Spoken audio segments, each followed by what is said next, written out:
Welcome back to another episode of ICU. Today I have Dan Buglio with me. He is a mind body coach, and we are going to dive deeper into the topic of the nervous system and your body. So, welcome to the show, Dan. Thanks. I appreciate it, Callie. Um, Thanks for inviting me. Glad to be here. Excited. I have stalked your Instagram and your YouTube and just listened to your book, so I feel like we're already best friends, and I'm excited to dive deeper into all of this with you today. Awesome. Friends we didn't even meet yet. That's We did cool. not even meet, but we are only 45 minutes away from each other. Maybe one day. Very cool. If you ever come on down to the New Hope Peddlers Village area, you let me know. I will. All right, so you want to take a minute and introduce yourself to my audience? Sure. So I'm a regular guy. I don't have medical credentials. I'm not certified in any special fancy, technology or medicine. But I experienced 13 years of back pain and sciatica from my 30s into my 40s, early 30s into my 40s. And I discovered Dr. John Sarno, who was kind of like the original guy who made popular the mind body concept that the brain can create symptoms. Um, and so I discovered Sarno, and that's really how I got my introduction into the mind body space. Um, 25 years later, I am now a coach. I help people around the globe. I publish daily videos on YouTube and Facebook, got an Instagram channel. I wrote a book. And, I'm just very practiced in explaining this stuff because I do daily videos and I have for over 6 years. So, that's a little bit of who I am. My goal is to help people get better quickly so they don't have to go through 13 years of trial and error like I did. Because when I went through it, there was no Instagram, no podcasts, no Facebook, no YouTube. It was like books, and that was it in trial and error. So I'm just compelled to help as many people as I can, and that's who I am. I feel the same way. We had social media when I was going through this, but I grew up with pain and I felt so isolated and alone and left to figure it out myself. And that is stressful in itself. So I'm sorry you also had to deal with that, but probably at a greater scale. But I'm glad that we are both helping people in our own way. So I would love if you could share more about what got you into this work. Well, I know this, but your personal story with pain. Yeah, I mean, I bent over to put on my underwear in my early 30s, and I had one of those grabby back spasms that people would typically say I threw my back out. And now, of course, I know that I didn't throw anything out. I had an acute onset of pain. Um, and that started 13 long years worth of back pain and sciatica. Um, it took me about a year until I discovered that the brain can create pain, and that was through the work of Dr. John Sarno. But that first year was, you know, doctor, chiropractor, stretching, physical therapy. Nothing was wrong. X-rays looked okay. Nothing beyond normal, degenerative discs for a 33-year-old. So there wasn't anything significant or extraordinary. And then after I found out about Dr. Sarno, I had some quick resolution of the pain, but then it would come back, and then it would go away again, and then it would come back, and then it would go away and come back, and then it would stay, and then it would get mild, and then wild, and up and down, sideways, every which way you could imagine for the remaining 12 years. And, I was doing everything I thought I should do. I was going through Dr. Sarno's daily reminders and talking to my brain, thinking psychologically, and rejecting the physical cause and stopped physical treatments and all that stuff. But yet, it took me a long time for my brain to really get the message that my body was okay. And evidence of that it was never my back, is, I just turned 60 and I feel better now than I did in my 30s. That's incredible. Was there a moment where all the dots connected for you? Nope. There wasn't, because when the pain eventually went, I wasn't sure if it was one of those, well, it went away, but it's coming back, or it went away and it stayed away. That only proved itself over time. But even after it didn't come back for like 6 months, a year, if you were to ask me at that point, what exactly did you do to get rid of it? I probably would have done this. Not sure. I don't know. All right. I couldn't have explained it. And if I wrote a book when the pain first went away, I would have been guessing. I would have been like repeating many of Dr. Sarno's talking points. Um, I wouldn't have been able to tell you exactly. So it took a lot more years of paying attention to this stuff. So even after the pain left, I remained fascinated. And so later on, the internet started showing up, and there was a forum, and then there was Facebook eventually came around, and then there started to be some mind body communities. And so I participated in them. And somewhere along the line, I'm in marketing. I was on doing e-commerce work, selling air purification units and then air cleaners for smoke removal. And I was always thinking to myself, boy, this mind body stuff would be a really interesting thing to sell online, to teach. And that sounds very money focused, but I'm thinking like, well, this affected my life so much, so it would be great to be able to teach people how to do this themselves. So I had this thought a long time ago that I wanted to help people out. Much more so than making money off it. It was just like, I can help people. And so, I don't know, I started trying to be a coach, helping people, and nobody would hire me. Nobody knew who I was. Nobody believed me. I would try to introduce this to people who knew nothing about the mind-body aspect, the fact that the brain can actually create symptoms. And people were like, no thanks. I'm going to go see my doctor. And, a lot of struggles for a number of years trying to figure out how to be a coach. And so went to a marketing workshop because I was still doing the online e-commerce business, selling equipment to solve tobacco smoke problems in bars, restaurants, cigar shops. And they were talking about producing content. And as we now know, social media is the big deal. Everybody's putting out content, videos, podcasts, interviews, you name it.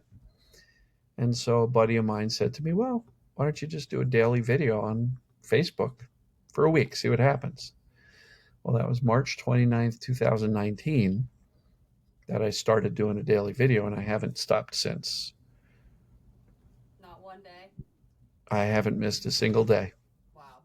So as a result of doing that, within about a year's time, I was getting coaching clients. And not much happened for a while, but after a while, people started going, well, I like the way this guy explains it. Dan, do you do any coaching? Well, as a matter of fact, I do. So I started doing one-on-one coaching. Then after 2 years, I was so busy that I had a 3-month waiting period. And so now I had to tell people, I can't help you for 3 months. Good luck. Hang in there. Right. And that didn't work. Eventually, my mom had a stroke, and I had to be very involved in her. So the idea of doing the one-on-one coaching, limited time, didn't work out. So between that and some other things, I decided to launch a group coaching program. And honestly, I wasn't sure if, this stuff could be taught in a group format. It's very individual. You got to talk to that person. And come to find out, the group is extremely powerful because not only are the others in the group just like you, but you can support each other, and it's a community aspect. And if somebody asks a question, you might be like, wow, that question applies to me too. And the coaching they get applies to me too. And before you know it, you've got a group of people going through this and recovering together. And so that's kind of how I went from one-on-one coaching to group. And I've been doing that for, I don't know, 3.5 going on 4 years in June. And so, I don't know, that's kind of the journey of how I got here. But, the 13 years of trial and error were, as you know, when you're dealing with chronic pain, chronic ailments, it can be mild, it can be wild, and it affects your life in so many ways. So now I get to pay it back and help people out. And I got people getting better just from watching my free videos. I've got other people getting better in the group, other people getting better from reading the book. And I'm very blessed to be able to help out like this. I'm extremely grateful. Yeah.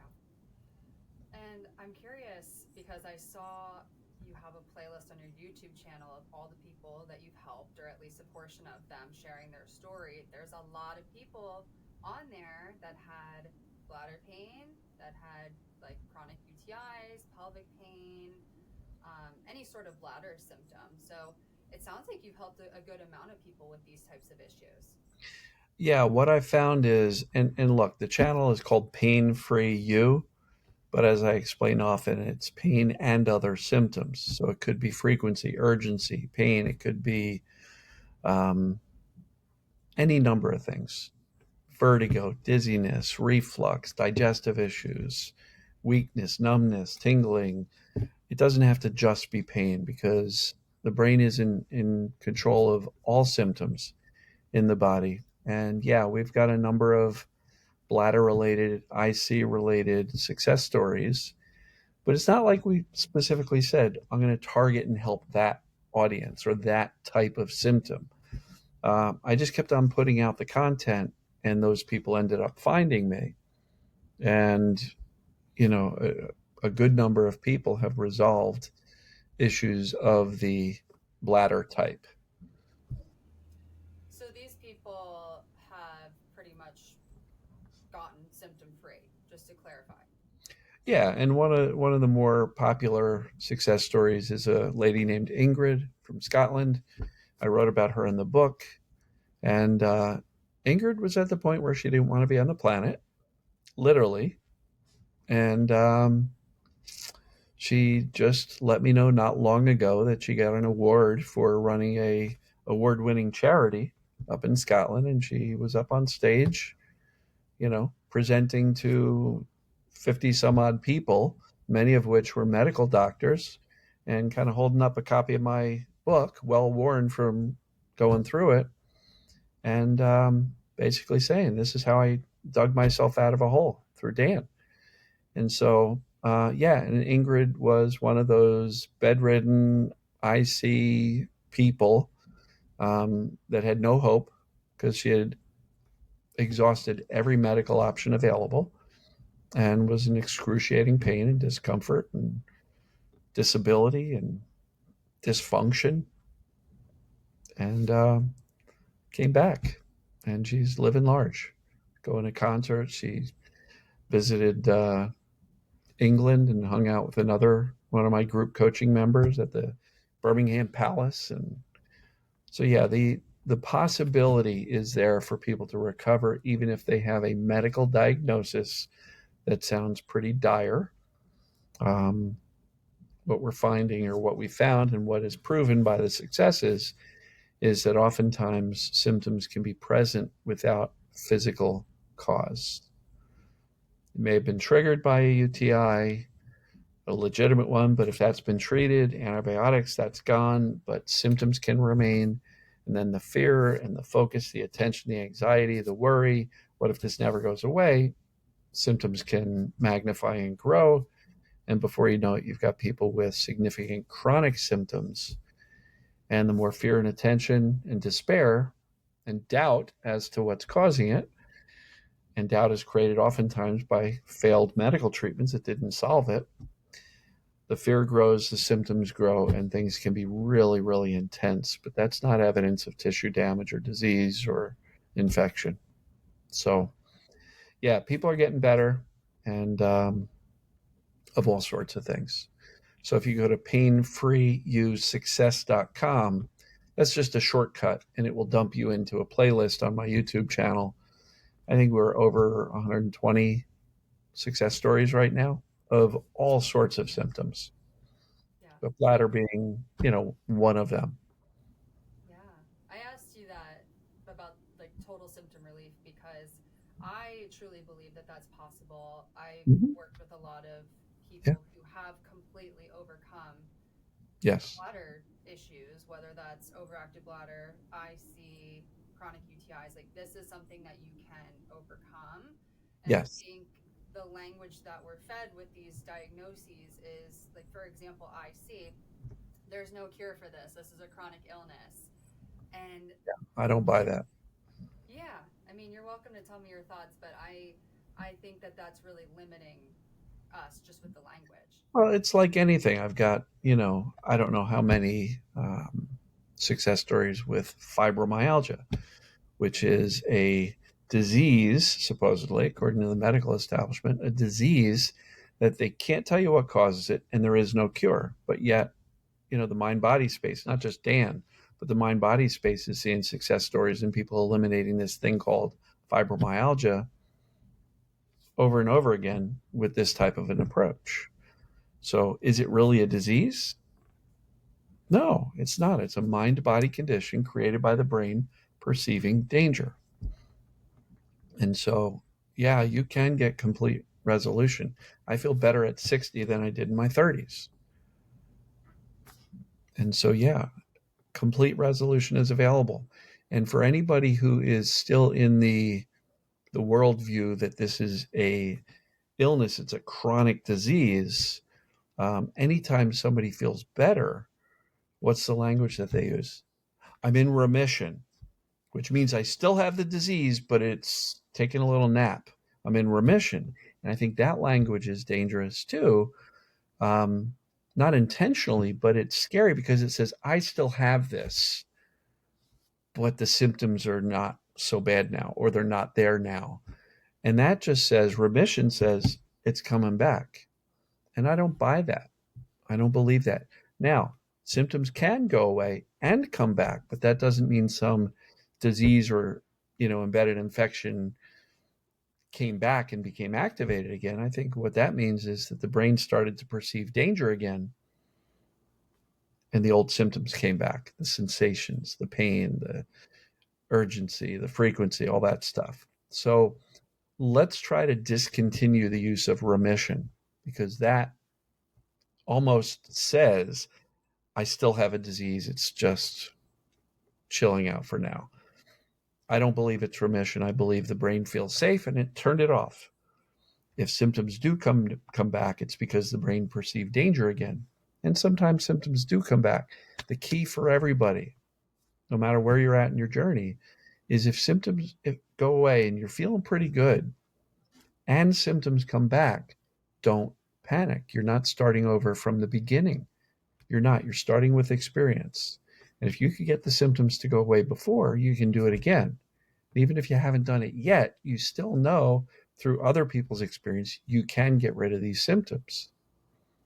And so you're not starting over, you're starting from experience. And if you can feel better for an hour, you can feel better for a lifetime. And the best way to resolve symptoms coming back is to call it out for what it is. I know what that is. I'm unconcerned. It's an alarm by the brain. It's not evidence of illness or disease or infection. It's just evidence that the brain's perceiving danger. And the sooner we call it out for what it is and respond calmly with clarity and less bother, the sooner it's going to settle back down. And I think most people who have had any type of symptom have felt the ebb and flow. Sometimes it's worse, sometimes it's better.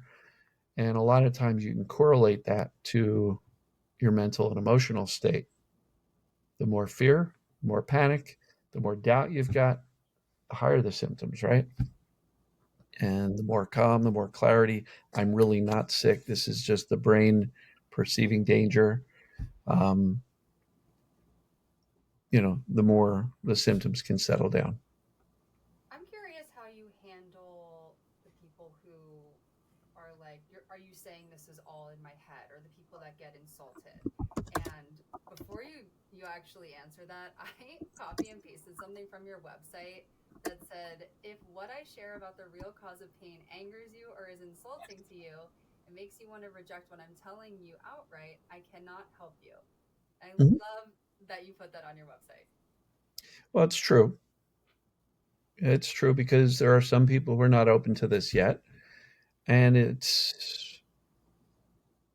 I find it's near impossible to take somebody who is at that state that says, I'm insulted. You're calling me crazy. You're a whack job. You're a quack. You're a charlatan. You're here to take advantage of suffering people. And I've heard all of those. If that's where your mindset is, I'm certainly not going to convince you. And so it's not my job to convince. It's my job to put the information out there.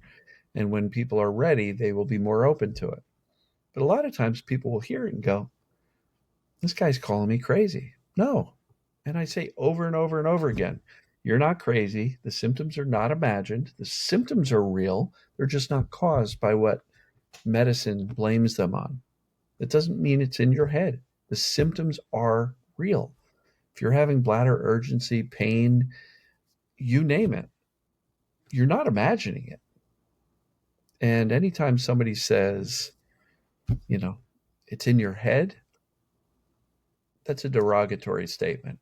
It's an insulting statement. And I never would ever tell somebody that because I know personally 13 years of back pain, sciatica, it wasn't in my head. The symptoms were real. So, how do I respond if somebody comes at me like that? Oh, you're crazy. Well, look, there's a lot of evidence that this is true, scientific, brain science, and here's some resources. Feel free to dig into them. But not everybody's open to this, so I wish you well. And I just kind of point at it like, hey, 120 success stories. And somebody might say, well, that's not that many. Well, I'm just a dude recording videos in my living room or my backyard. I'm not like some, billion-dollar medical establishment with, tens of thousands of clients. I'm just a dude recording YouTube and Facebook videos, and I still have 120 success stories. And those people come to me. I don't seek them out. So this stuff works. It's real. It's legitimate. As a matter of fact, I was just in Boulder at the ATNS Mind Body Workshop, So right, which is the Association for Treatment of Neuroplastic Symptoms. And that room had 350 people, doctors, physicians, scientists, researchers, mental health psychologists, psychiatrists, general public. 350 people showed up to talk about this stuff. And there was 2.5 days of presentations of the latest science. And there's more and more actual real clinical studies being conducted that are proving that not only is this stuff real, but it's so much more common than people realize.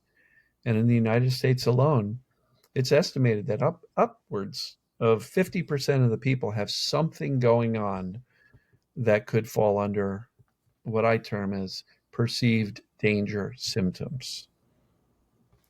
And so nobody's calling you crazy. You're not some, hypochondriac that's like making all this stuff up. It's not your fault, but it is cool that there's a path that can get people out of this. And, I get messages almost daily from people saying, I'm doing so much better. I mean, just read through the comments on YouTube. Some people are struggling for sure, but there's a lot of people going, yeah, I, haven't watched you in a while, Dan, because I'm too busy living life. So it's very cool. I love those kinds of DMs. We have we get similar feedback in my program, and we recently, about, I don't know, a couple years ago, we decided to place a heavier emphasis on the nervous system work. So we work with a nervous system therapist, and our clients are all getting this language and messaging, and the results are incredible. So I am on the same page as you. Like, people are overcoming this. Just look at the stories and the testimonials. It's there. Mm-hmm. The power to get relief is in your hands, essentially. Yeah, we want some accurate knowledge as to how this human system, the nervous system, the brain, and pain and other sensations work. And that's a foundation. Once we get that foundation, you want to really assess, how are my symptoms behaving? And does it fall under the classification of mind body? Once you have that foundation laid, some of the other stuff will become easier. Not easy, but easier to implement. But some people are like, oh, mind body, I heard about journaling, so I'm going to start journaling. But they don't really understand what's going on. They don't know how the mechanics of the human body, brain, nervous system, and symptoms function. So they're just trying to hope that, well, if I do, these 3 things every day, I'm going to get better, but without the context of what I'm actually trying to do. And I view this as not necessarily healing. This is teaching. Let's teach the brain, right? And we're correcting what I view as misinformation. Um, and if anybody's going to get offended at this, please, it's not intended that way. But, the embedded infection, but we can't prove it on a lab test. But because you have symptoms, that's the conclusion that medicine comes to. A good question to ask the doctor is, where's your proof? Number one, that there's an embedded infection. And number two, where's your proof that that embedded infection is causing this whole wide variety of symptoms and misery that I'm suffering? And a lot of people would say, well, Dan, where's your proof that the brain is doing it? Well, science-wise, brain science, the brain creates all symptoms.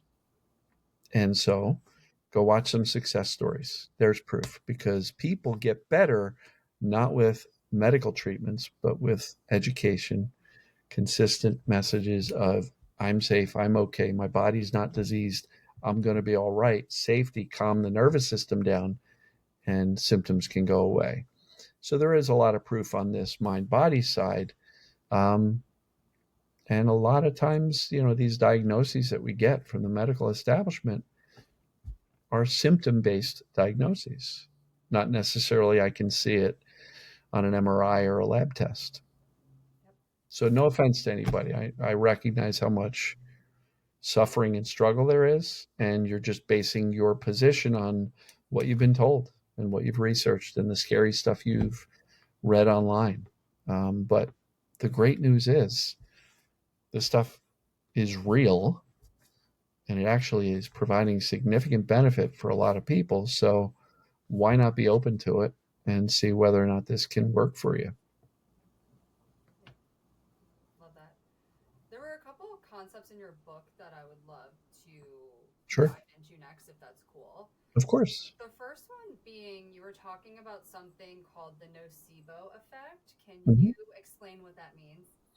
Okay, so many people have heard of the term placebo, right? You've heard, and this is, discussed in more common knowledge, that it's like, here's a sugar pill, this is going to solve your headache. And people take a sugar pill, completely benign, has no pharmaceutical benefit whatsoever. But if people believe that this pill is going to solve my headache, in many cases, there's a placebo effect, which is you get the benefit you expect. A nocebo is the opposite.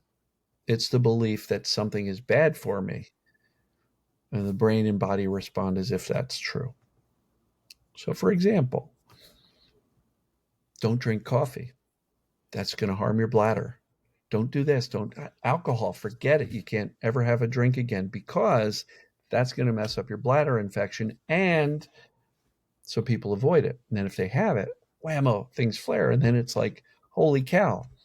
Well, the nocebo is no different than a placebo. It's just to the negative.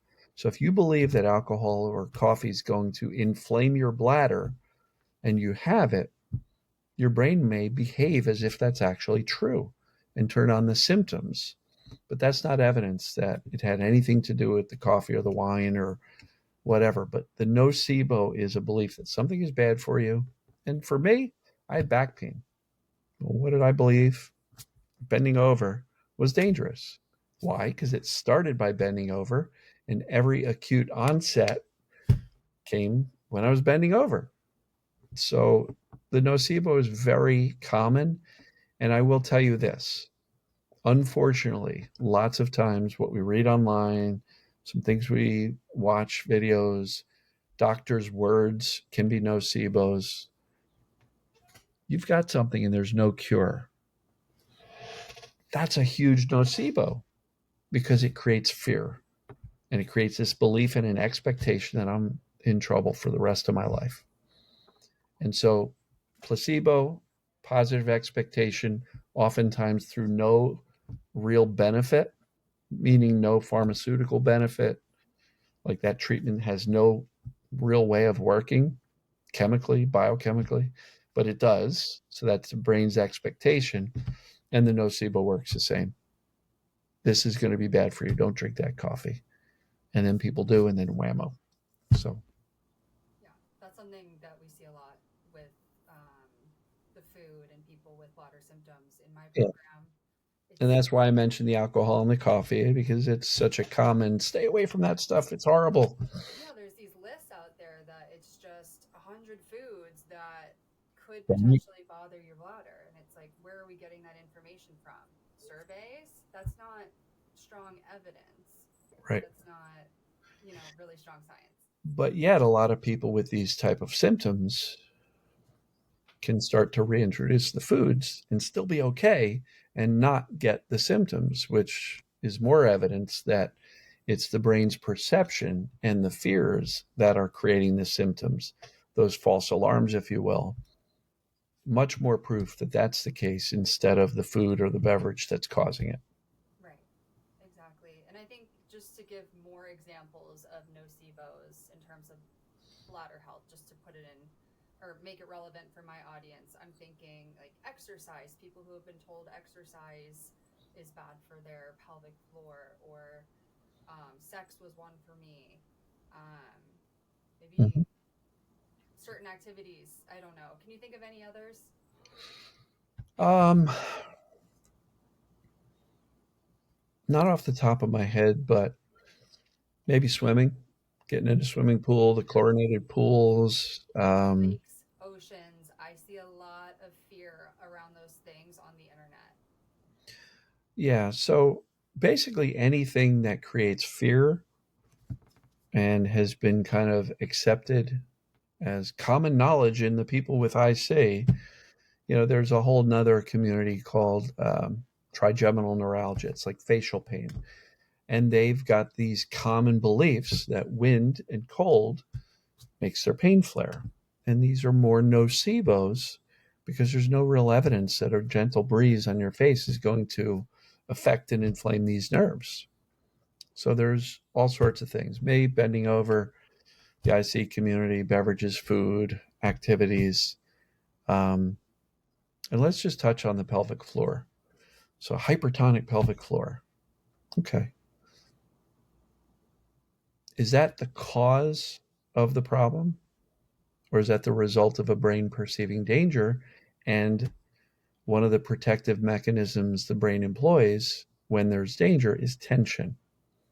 So, if the brain thinks you got a problem down there, for example, sex is bad, tension makes it uncomfortable, triggers the brain's warning, oh no, she did that again, danger.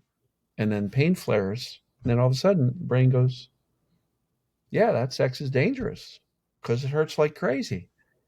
And so now it reinforces this nocebo, this false belief that those things are harmful to us.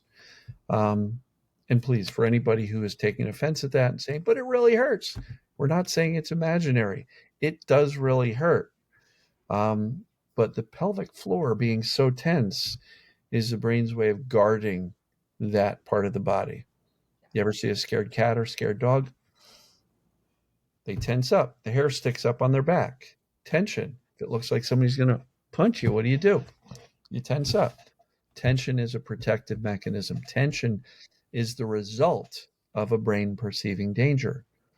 But unfortunately, in the chronic pain, pelvic pain, IC world, you're now getting all of these invasive, awful treatments to fix the pelvic floor when that's not the problem. That's the result of the fear and the perceived danger.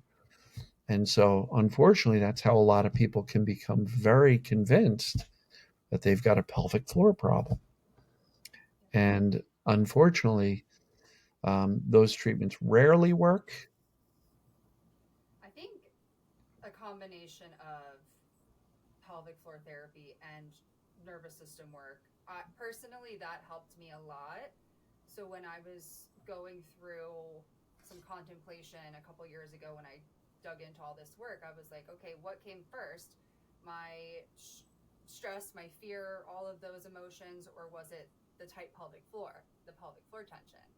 And once I educated myself more, I was like, oh, very obvious to me that it was my nervous system first. I was Mhm. always an anxious kid. I grew up with parents who were very anxious. So it's not surprising to me that I have just been holding tension my whole life. And that's just my story that I can share with you guys. Very common. Yeah, and it is something that you can get relief from.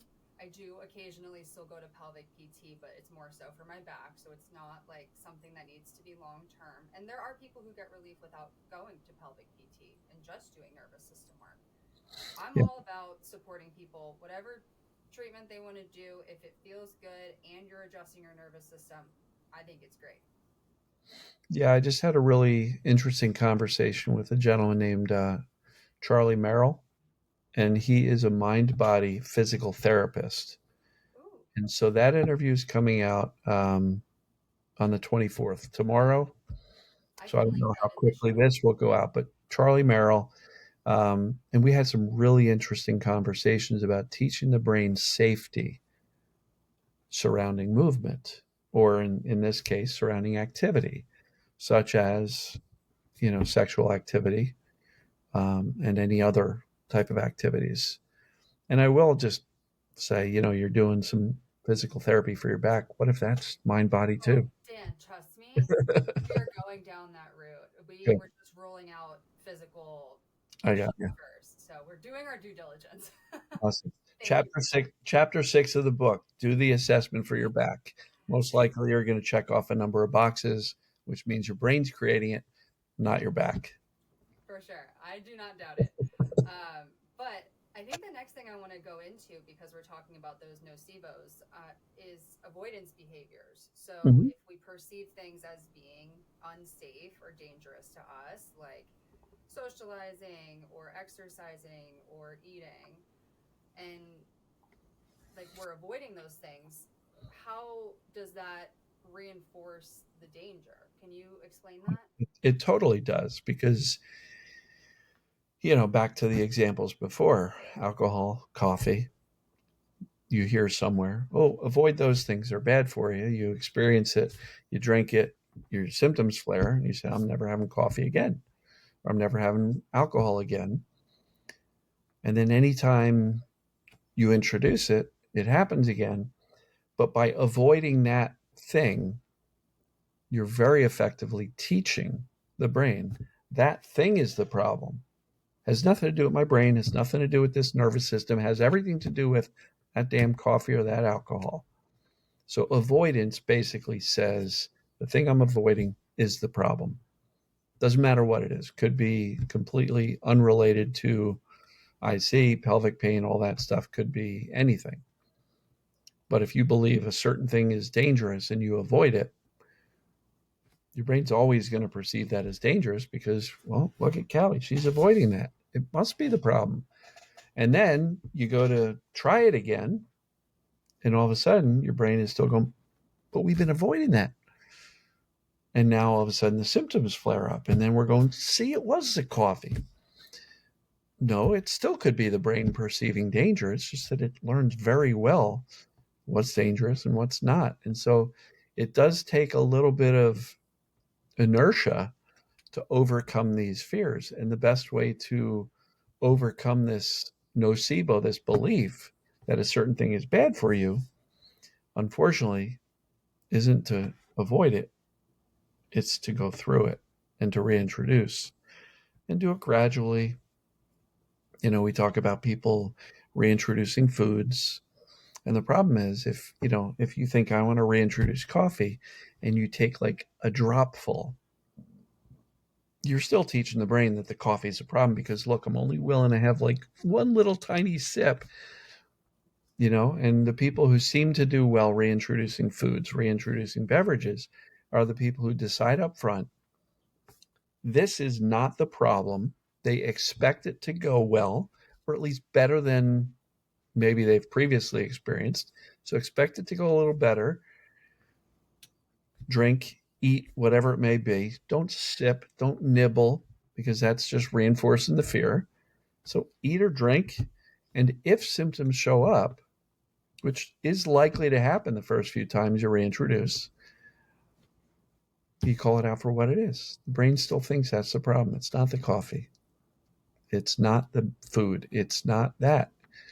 The brain's still perceiving danger and turning on symptoms. And when you understand foundationally that's what causes symptoms, it becomes easier to reintroduce and to start engaging in life again. And becomes easier to teach the brain that those things are not the problem. They're a perceived problem. And so it's difficult to do. It does take a little bit of bravery. So my recommendation is if you're going to reintroduce a beverage or a food, start with the things you love.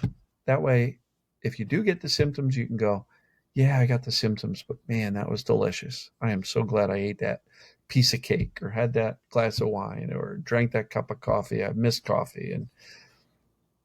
But clarity is mandatory. Understanding what's creating the symptoms and deciding that I'm going to reintroduce this and teach my brain that these things are fine, that really is the way to go to expand your food and beverage palate and even your activities. Because some people with pelvic pain struggle with walking or sitting or whatever it may be. And so the way out is through, not avoid. Exactly. I had a client call today, a one-on-one call, and she was someone who struggled with some food fear, and she has IC, and she lost some weight recently unintentionally due to the fear. Mm-hmm. And before the call, she's been in the program for 2 weeks, and she was like, I made this meatloaf and it smelled so good, and you've really been like hyping me up in terms of the food, and I Mm-hmm. really don't think that's the problem. So I just went in ahead and I ate it despite it having 3 or 4 quote unquote triggers. And she was like, and I'm fine. I'm like, I love this for you. Yeah. And one of my success stories, this guy Joe, who had a whole bunch of histamine issues, he was the one who really conveyed, don't nibble, because nibble conveys, I can only have this much or I'm going to be in trouble. And so he went out and he went to a drive-through at McDonald's and Big Mac, large fries, soda, and he devoured it. And that showed his brain that this is not a problem. Now, I'm not claiming McDonald's is healthy, but I'm just suggesting that was his choice. But it was his method that worked more so than his choice in food. It was, I'm going to go eat because I'm sick and tired of being sick and tired, and I'm going to prove to myself that it's not the food. But you can't do that without the understanding of what's going on and how the brain and the nervous system perceive danger creates symptoms. Because if you still think you're sick and those things are toxic, it's going to be hard to win that battle. That's why foundation is so, so important, which is why the work you're doing is brilliant and so beneficial for everybody because it has to start with education. And for anybody who's rejecting this and going, these two are crazy, no, we're not. I'm not listening to this show. I'm giving it 1 star. We've lived it, you know? And so we're not crazy and we're helping people and they're getting better. So, um, You and I have like a dabble, combined 40 years of chronic pain. yeah, So put that out there. And we're okay now. yeah. There is life after chronic pain and chronic symptoms, and it can be a fantastic one. Like I said, 60 years old, feeling better than I did in my 30s. Yeah. So, One last thing I want to go yeah, of through. course. So, the idea that anger towards your symptoms or your body can register as danger to the brain. How do you help people work through that? It's a tough one, but it is something where we want to intellectually understand that the brain can perceive anger, frustration, um, sadness, even grief. I can't believe I've lost the past so many years to these symptoms. And, just ask yourself, is the way I'm behaving creating a feeling of safety and wellness? Or if I'm angry at the symptoms, boy, that's not necessarily safe, is it? So it's going to be the opposite. So how do we get over that? Well, foundationally, understanding the system, how this works. And if you truly understand it, then you can intellectually, logically, rationally say, well, being pissed at it's not helping. And I'm not saying if you're angry, stuff it. I'm saying, if you're angry, be angry, but try not to live in that anger all day long. And you want to start to believe that I'm actually not sick, don't have a disease, don't have an infection. I don't need to live with pain for the rest of my life. So if staying pissed off at my symptoms is going to keep me with symptoms, then I'm going to choose wisely. Well, what can I do different? Well, instead of getting pissed off at the symptoms, I'm going to remind myself that they can be temporary and they can go away when I implement these, as I call, messages of safety. There's a lot of ways to teach ourselves we're safe. Eat the food, hang out in the sunshine, pet your dog, laugh with some friends, call an old acquaintance. Like, Go on that vacation do you want. normal things. Do normal things, and the brain's going to say, wow, look at Callie. She's doing normal stuff. She's not laying in bed terrified anymore. She must be okay. And so, yeah, that would be my take. Awesome. Okay, well, is there anything else you want to share with my audience before we wrap this up? Not in particular, just a couple resources. The book is called Pain Free You. It's on Amazon, Audible, Kindle. It's available globally, through most Amazons, and I think even Spotify is the audiobook too. You have a great narrator voice, by the way. Well, yeah, I didn't even think twice about whether or not I would narrate my own book because everybody's used to listening to me on the daily videos. I was like, could you imagine like if I had the nerve to have somebody else narrate my book? So yeah, it was cool though. I went to a recording studio and read the book on an iPad, and there was a recording engineer, and he was great and helped me get through it. Took a couple of days to do that, but it was fun. It was a good experience. Okay. Any other questions? No, no. I will link all of that in the show notes. And just thank you so much for coming on, Dan. This has been a really awesome chat. Okay. Last thing I'll just mention is if anybody's questioning whether or not they're in the right place and whether or not this applies to them, there is an assessment, chapter 6 of the book, but it's also available for free as a download. So you can go to my website, painfreeyou.com, enter your name and email, and you can download that free assessment, and you can see how your symptoms are behaving. And if it behaves like a mind-body condition, that's what it is. You're in the right place. And these concepts that Callie and I are teaching you will work for you. And you go to painfreeyousuccess.com and you'll see that list of 120 success stories. And if you scroll through, you'll see plenty of bladder and even IC successes. So if they can get better, you can too. And don't write this off as hogwash or anything other than, wow, maybe I should really take a look at this, because it's that open mind that's going to lead you towards something that's worked for many people and can work for you too. So, Yeah, love that. Callie, I thank you for bringing me on. I love it.